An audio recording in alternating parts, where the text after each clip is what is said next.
Pada masa pemerintahan Sultan Agung, Mataram mencapai zaman keemasan dan bercita-cita untuk mempersatukan seluruh tanah Jawa dan mengusir kekuasaan asing dari bumi Nusantara, termasuk VOC.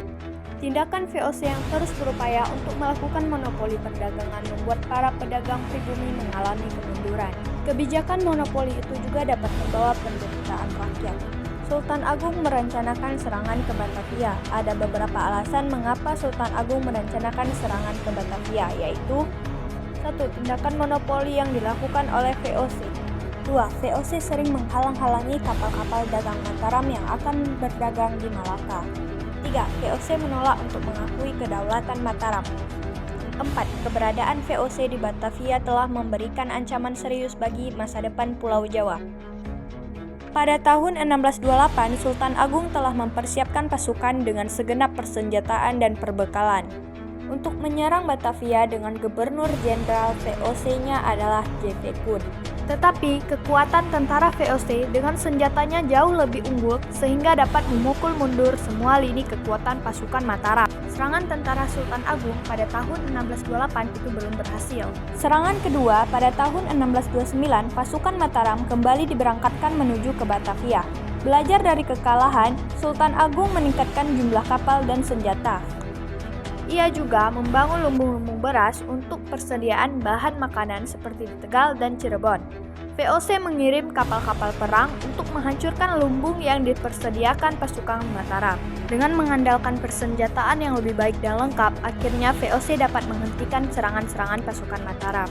Pasukan Mataram semakin melemah dan akhirnya ditarik mundur kembali ke Mataram. Dengan demikian, serangan Sultan Agung yang kedua ini juga mengalami kegagalan. Perlawanan pasukan Sultan Agung terhadap VOC memang mengalami kegagalan, tetapi semangat dan cita-cita untuk melawan dominasi asing di Nusantara terus tertanam pada jiwa Sultan Agung dan para pengikutnya. Sayangnya, semangat ini tidak diwarisi oleh raja-raja pengganti Sultan Agung.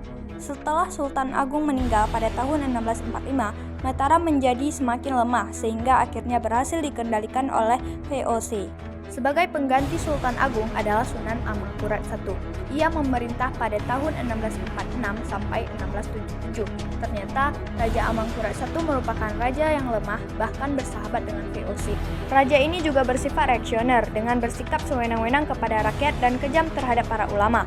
Oleh karena itu, pada masa pemerintahan Amangkurat I itu timbul berbagai perlawanan rakyat.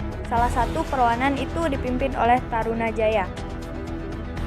Berikut ini terdapat beberapa dampak perang Mataram terhadap VOC, terdiri atas 1. Munculnya pemberontakan yang diakibatkan dari kekalahan atas VOC. 2. Banyak daerah Mataram yang melepaskan diri. 3. Berkurangnya kepercayaan rakyat Mataram terhadap Sultan Agung. Dan yang keempat, berkurangnya pasokan SDA karena telah dibabat habis oleh VOC.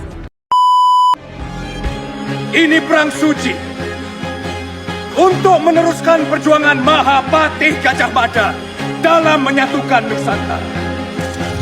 Dengan menyebut Asmo Gusti Geng Akaryo Jagat, aku titahkan kalian untuk mukti utawa mati neng Sunda Kelapa.